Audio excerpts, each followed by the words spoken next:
Ian, when you were in school, did you like history? Yeah, well enough. U.S. history? I was bad with dates and stuff like that, but I always found history to be enjoyable, especially European history. Did you learn a lot about World War One? Yeah, we did.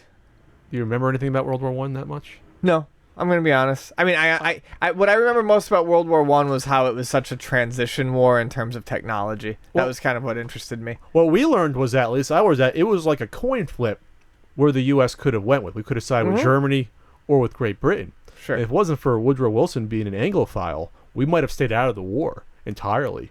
And if we did that, you know, Germany might have won. It would have altered, obviously, the course of the 20th century, because obviously the result of Germany having to pay for World War One, getting after losing the war, having all of Europe say "fuck you, Germany, you have to pay for this," and bankrupting them, that led to the rise, you know, of fascism and Hitler and the nationalism of the 30s. That aside, not many people know about World War One, and that's what EA was afraid of originally when greenlighting DICE's Battlefield 1. Because they weren't sure that younger people would even give a shit about World War One. Even fucking crazier, they weren't sure that modern young people would know what the Vietnam War was or World War II. Well, that could be maybe an attack on the bad U.S. sort of educational system, I guess. Which, you know what, they might be right about that. I think they might be. I don't know what they teach in school anymore. I have no idea.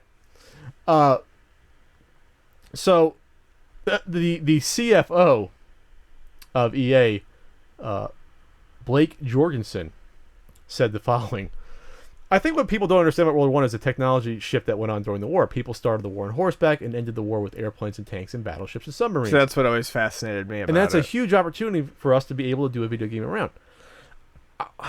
I think people underestimate younger people's propensity for wanting to learn facts and really dive into history, because when you were a kid, you always heard about, history was boring to me.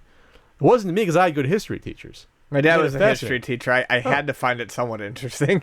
So for me, I had a teacher that taught us about ramifications and how everything came together. Like why, the thinking of why things were happening, how decisions in current times and events go back 20, 30 years and how everything builds up. It wasn't just about learning. You don't just learn dates. Yeah, you have to know when stuff happens, but it's not just memorizing dates. Sure.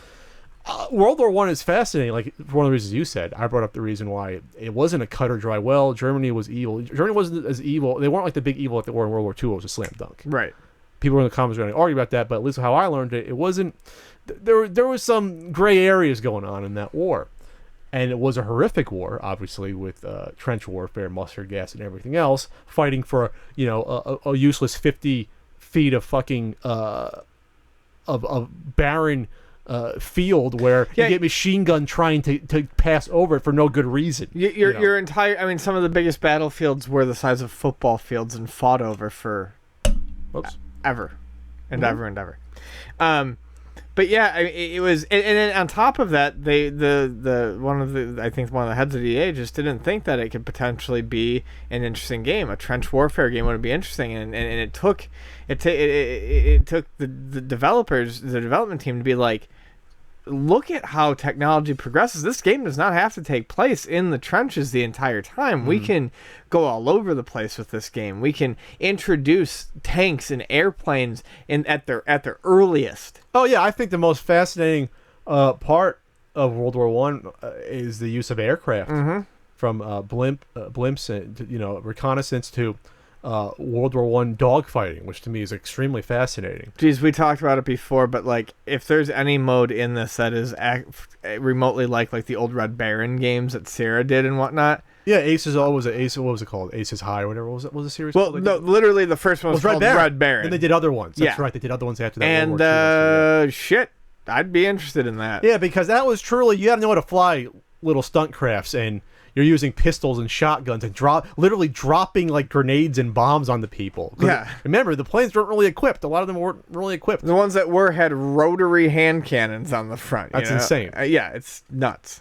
That's like, you have to literally go up to the other pilot and like shoot them. Like, it's not like firing a missile today. Today, air-to-air combat is like you're miles and miles and miles away. Well, and there's always the talk about how, they would keep a gun with one bullet in there, so that if they start to go down, they just end it? Yeah, they just end it. Oh. But you gotta think, I mean, not that dying in an airplane crash would ever be great, but I mean, you're basically surrounded by nothing in those airplanes. I mean, Yeah, that's a horrific 5 to 10 seconds to think about your life, and if you live, what happens afterwards. Feel longer than that. Yeah. So and you get the Red Baron, who I think he down 18 planes or 19, something like that. It was Red Baron and Blue Max. Those were the two people that they always talked about.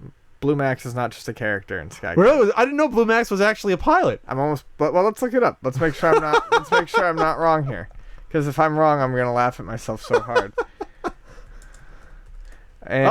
Pour la Mérite. Yeah, Mérite. Blue Max is real. Really?